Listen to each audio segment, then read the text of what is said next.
Can you tell us about some of the early breeders that influenced you? Well, I have to say, probably the most important person was Dorothy Stern with Cleek, because I've spent the most time with her. I was able to meet her, it would have been the late 60s.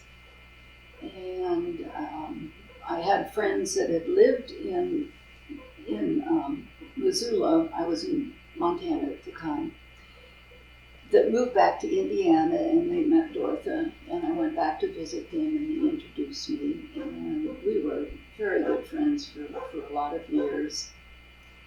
She, her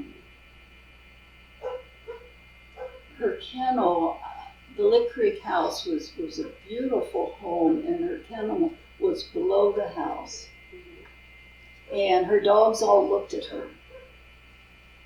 And so you could go to any window and look out, and she might have had maybe 15 or 20 dogs. Beautiful expressions. Drummer Boy, Pizzazz.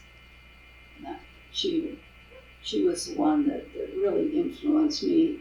Before that, we visited Steve Field, and I'll probably talk about him more later. It was interesting to hear Leslie talk about Steve Field, because I love the parade of dogs, and my husband and I went there and purchased a dog from him and got to visit with him in Nebraska.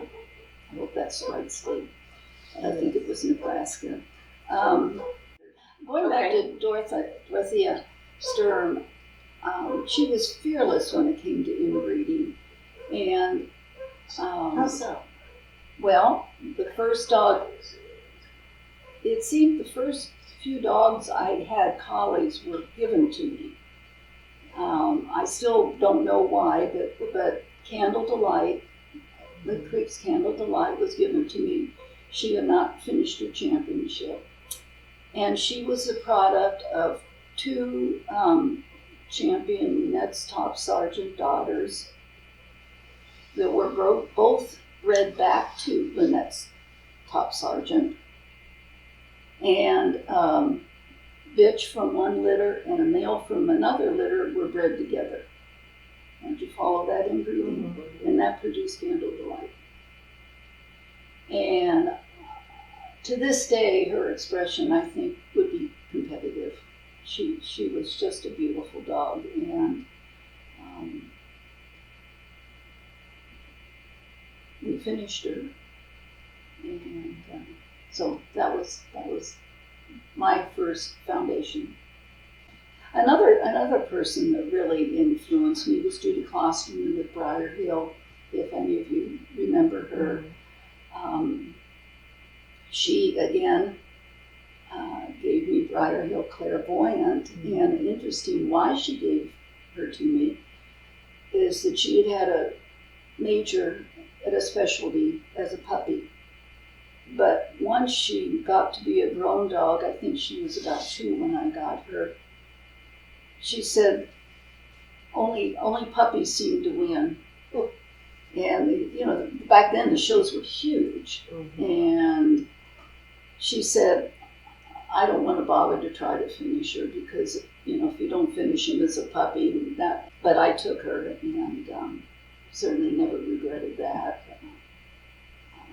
The big breeding that we did with her was to champion of Sills Who's Who. Mm-hmm. And out of that came who we call the Three Sisters.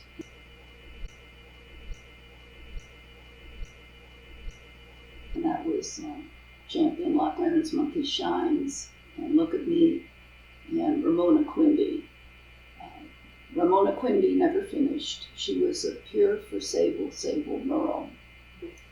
But she produced some beautiful puppies for us. And Look at Me was actually the one that our line came down from. Mm-hmm. Loch Lennon's Look at Me. And Monkey Shines was reserved at the National. Do you have a cute story about Monkey Shines? I'd like you to tell us about that. About her name and... Oh, well, you remember that, my gosh. Well, she was a little tiny puppy, and she had a cowlick right in the middle, right where her stop should be. And when you get a little tiny puppy, a lot of times, in about 3 weeks, their ears go prick. I don't know, I'm sure you've seen that. And this cowlick in there, and she was about half the size of the other puppies, and personally, she was ugly. I'm sorry. This is why I love this story. I'm sorry.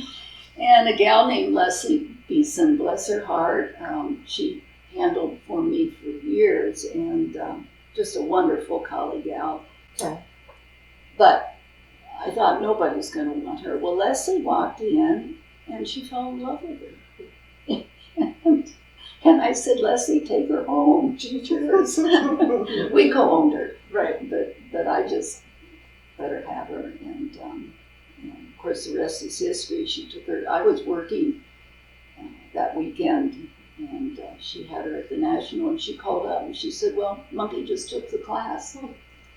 And then, the next day she had gone. Wow. I was excited. So how old was she at that time? Was she? So She you was spoke probably around two to three. Yeah, and she just kind of trimmed around. She was a wonderful trimmer, and she could trim that cowlick, because the cowlick was there forever. Right. Never disappeared.